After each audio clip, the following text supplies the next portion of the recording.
So I am a petrol head through and through. I love the sound of an internal combustion engine, I love the feeling, and I love the fact that each engine has its own character. In my opinion, the technology is far from dead, and I believe that there are many ways to keep this as a viable option. That said, these days there are some attractive cars on the EV side of things, and today I wanted to take a look at one of them and then compare that to one of my favorite competitors from the internal combustion side. This is the Kia EV6 GT, and many refer to it as the new benchmark electric vehicle. And when looking at the specs, you can see why people like it so much. Now the EV6 GT is sold as a performance electric EV, with a starting price of just $62,000. You do get cheaper versions of this car, but today we are looking at the top spec performance version since we want to see if this car could bring some petrol heads over. So what do you get for your $62,000?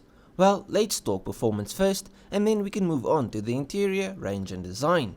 Okay, so the top spec EV6 GT all-wheel drive is powered by two electric motors, one over the rear axle and one in the front. Combined, these two engines produce 576 horsepower and 738 Nm of torque. Not bad numbers for a car that costs $62,000. Now, these two engines will propel this SUV from 0 to 60 in just 3.2 seconds, which I have to say is pretty damn fast. Put her on a drag strip and the car will achieve mid 11-second passes. And if you give her a long enough straight, you'll go on to a top speed of 161 miles per hour. But how is she in the corners? Well, she's heavy, tipping the scales at almost 2.2 tons, so it won't handle like a little race car. That's a lot of mass to stop and to throw into the corners, but Kia did try their best to make this car as good as possible. For brakes, the car has actual 15-inch front rotors and 14.2-inch discs in the back. The car also features Kia's own bespoke suspension system, electronically controlled adaptive dampers, and revised spring rates. They also retuned the steering. All of these things help to keep the car stable at speed, and if you spend enough time with it, you should be able to get some decent lap times out of it. Now on to range, and this is one of the big factors that put people off of electric vehicles. And if I'm honest, this thing's range is a little crap. So Kia claim a range of 206 miles or 331 kilometers on a full charge, and that's if you drive it nicely. If you drive it hard, that will fall fast. Now the car does have fast charging, so you can charge the car from 10% to 80% in just 18 minutes, which isn't bad, but filling up your internal combustion powered car is just a hell of a lot faster and you'll get a much better range out of that fill up.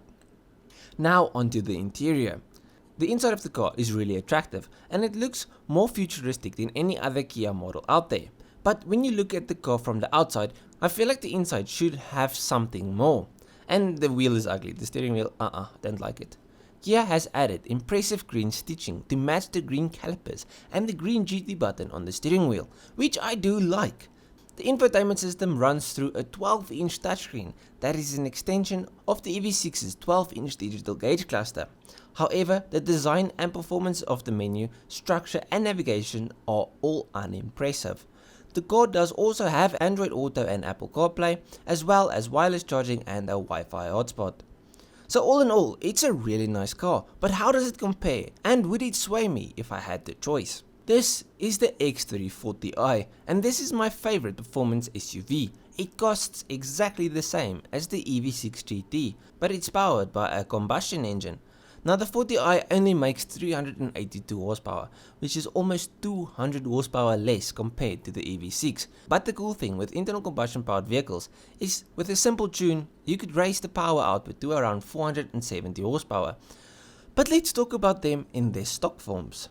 So stock, the X3 will go from 0 to 60 in 4.1 seconds. Again, it's slower than the EV6. Now the X3 isn't a light car either, with a curb weight of 1.9 tons, but I do have to say that it does offer some really impressive handling, and it feels like it even handles better than some of BMW's sedans.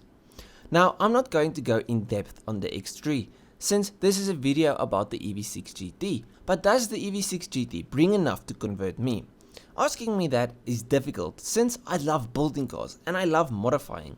I would buy an X3 and play around with it. So yes, I would probably still take the X3, but I do think that for most people, the EV6 GT would be the better choice. It's really fast, really well priced, and in my opinion, it looks good too. But let me know what you think down below.